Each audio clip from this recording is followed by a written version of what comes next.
이런 가운데요, 그제저 국민의힘 워크숍 만찬에 참석한 윤석열 대통령은 한 몸으로 뼈가 빠지게 뛰겠다고 말했습니다.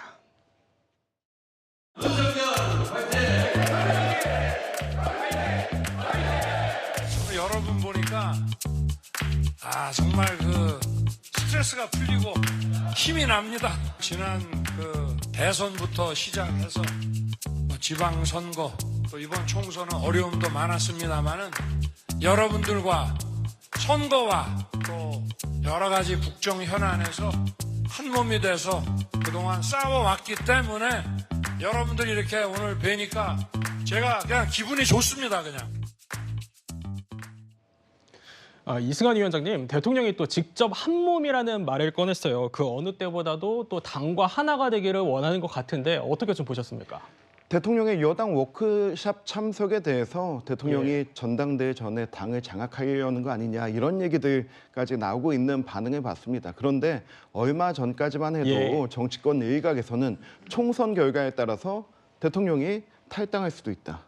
혹은 전당대회 상황을 지켜보고 대통령이 탈당할 수도 있다. 이런 얘기들이 나오지 않았습니까? 근데 대통령이 여당 의원들의 첫 번째 워크숍에 함께 참석함으로 인해서 그러한 불식들을 깨고 우리 당은 당원에 따라서 대통령과 당의 관계를 규정하고 있습니다. 협조적 관계를 유지해야 된다라고 하는 그 모습을 보였다고 생각하고요. 다만 저는 대통령과 함께 한 저 연찬의 모습을 보면서 영화 베테랑의 명대사가 하나 떠올랐습니다.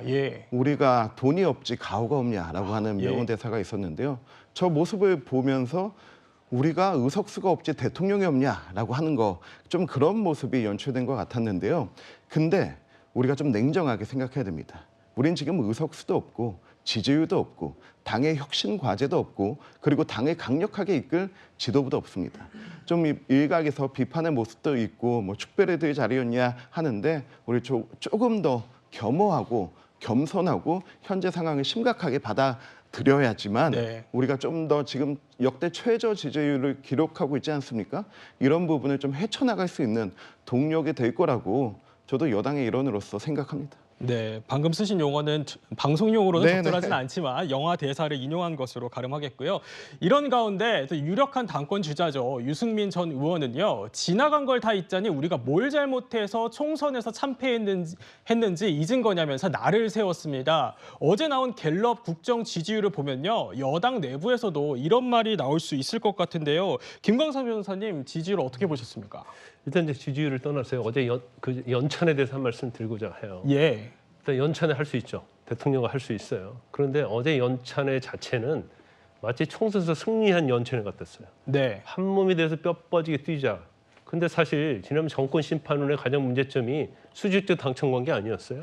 더군다나 그거에 의해서 연상시키는 발언이었다고 보고 지나간 날을 다 잊자 이런 얘기를 하고 있잖아요. 지금 총선 끝난 지 얼마 됐어요.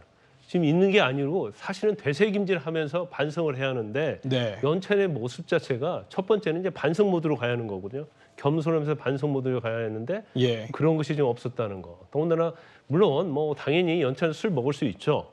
그렇지만 이 맥주 한 잔의 의미가 사실은 별건 아닌 것 같아도 어떤 이미지에서는 굉장히 중요하거든요. 근데 이제 맥주 한 잔씩 돌리겠다는 것 자체가 상당히 제가 볼 때는 이제 보는 국민의 입장에서 보면 그다지 이제 반성하고 있지 않다 이런 생각을 하는 것 같아요. 그래서 뭐 유승민 의원이 일부 대통령의 언어를 가지고 뭐 어떻게 보면 트집을 잡다 이렇게 판단할 수도 있지만 저는 그렇지 않다고 보거든요. 그래서 이걸 이제 뼈저리게 좀 느껴야 한다고 보고 그다음에 이제 여론조사 자체는 저 엄청나게 심각한 거거든요. 지금 3년 임기 남았지 않았습니까? 지금 21%인데 서울에서 아마 17%가 나왔을 거예요. 그러면 이게 과연 대통령이 앞으로 3년 동안 임기를 유지하면서 국정을 운영할 수 있느냐 이 정도 민심 가지고. 자, 지난번 총선을 한번 돌이켜 볼까요? 야권이 192석 차지했습니다. 그러면 지금 윤 대통령을 지지해 줄 수 있는 것은 민심, 그중에서도 보수층밖에 없거든요. 그런데 TK를 할지 이런 것에서 보수층에서 완전히 지지율이 빠졌어요. 그러면 윤 대통령이 지금 사면 초과거든요. 그러면 민심이 어떤가를 잃고 어떻게 정책 방향을 해야 하고 이제 이런 거에 대한 자성과 성찰 그런 게 있어야 하는데 좀 그런 것들이 좀 보이지 않는 거에 대한 우려가 좀 있고 오늘 최상병 특검과 관련해서 대규모 집회하지 않습니까? 민주당은 방향이 정해져 있는 거예요. 최상병 특검을 가지고 그리고 김건희 여사는 특검을 가지고 끌고 가서 탄핵을 하겠다는 거거든요. 탄핵을 막을 수 있는 사람은 누가 있어요? 민주당 100석 남짓 갖고 막을 수 있습니까? 민심이 돌아서 버리면 막을 수 없거든요.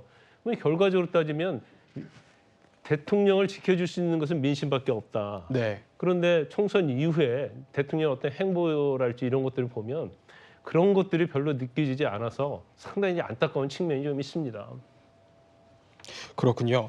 그런데요, 이 갤럽 조사를 조금 더 자세히 살펴보면 국정 지지율이 취임 이후에 최저를 기록을 했는데 부정평가 이유를 보니까 이 거부권 행사와 해병대 수사 외압 항목이 들어간 게 눈에 띕니다. 김수민 평론가님 어떻게 좀 보셨습니까? 네, 저는 대통령의 법안 거부권 행사가 지난 총선 때 국민의힘이 참패하는 주요 원인일 수밖에 없었다라고 짚어야 될 것 같은데 왜냐하면 국민들 입장에서는 대통령이 저렇게 국회에서 통과된 법안을 거부권 행사할 정도면 굳이 총선에서 여당한테 힘을 실어줘서 국회 다수파로 만들어줄 이유가 없지 않은가. 대통령은 어차피 거부권을 가지고 마음대로 할 것이기 때문에 여기에 대해서 이제 심판이 가혹하게 진행이 되면서 야당이 압승을 하는 그런 결과가 나왔는데 또 총선 끝나고 나서 법안 거부권의 행사가 됐다. 이 점에서 국민들이 상당한 이제 실망이나 분노를 하셨을 거라고 보이고 예를 들면 이제 특검이 지금 당면에 있는 것이 최혜병 특검하고 영부인 특검 두 가지가 있는데 두 가지 중에 한 가지도 못 받아들인다라고 하는 것은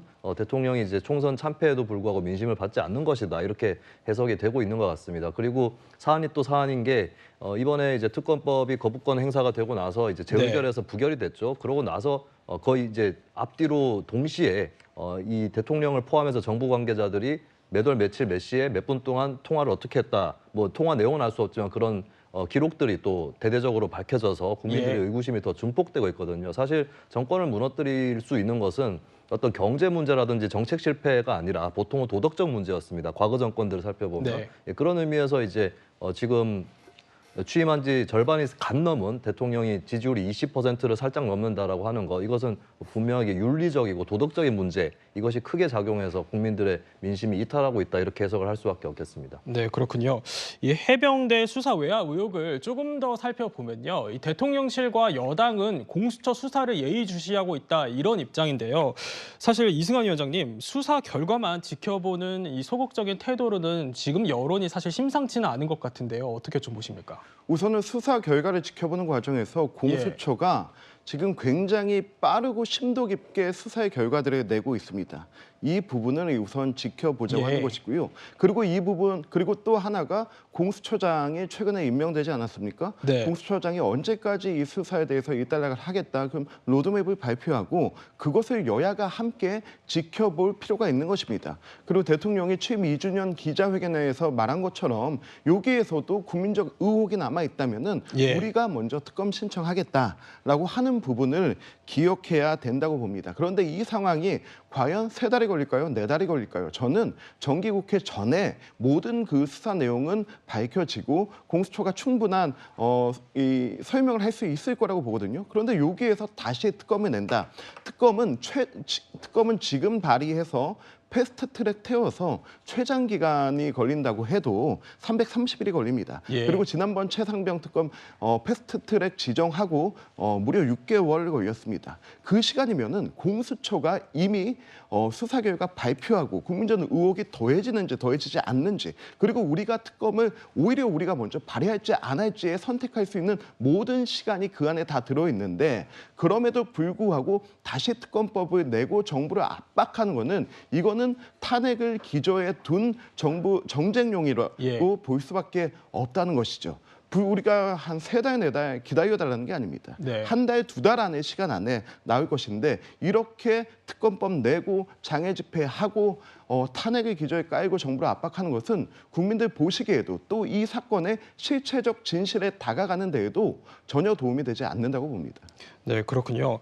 근데 김수미 평론가님 사실 대통령과도 이제 이종섭 전 장관의 이 통화가 이제 알려지면서 이게 지금 핵심 쟁점이 되고 있는데 사실 대통령실 얘기로는 우즈벡 과의 이제 방산 협력 과정에서 이런 통화를 한 거다 이런 입장이거든요. 어떻게 좀 보셨습니까? 네, 통화 내용이 무엇인지는 알 수 없는 것이고 예. 이론적 가능성 여러 가지를 살펴보면 대통령하고 그 당시 우즈베키스탄 출장 중이었던 이종섭 장관이 관련해서 그 출장 관련해서 얘기를 했을 가능성 배제할 수는 없겠죠. 다만 그렇게 답을 한다고 해서 의혹이 해소가 되는 게 아닌 게 이 문제 8월 2일 이날 무슨 일이 있었냐라고 했을 때 그날 오전에 해병대 수사단이 경북경찰청에 사건 서류를 이첩을 하고 네. 그리고 그날 저녁에 늦은 시간에 결국에 그 사건 서류가 회수가 됩니다. 예, 그 날에 있었던 세 차례 통화였고 사실 윤 대통령이 그날 휴가를 시작하는 날이었거든요. 네. 이 날에 왜 개인 핸드폰으로 이종섭 장관에게 통화를 했느냐 이런 부분 또 의심이 되거니와 그 말고도 사실 네. 두 사람 말고도 이제 여러 관계자들이 통화를 그날 가졌습니다.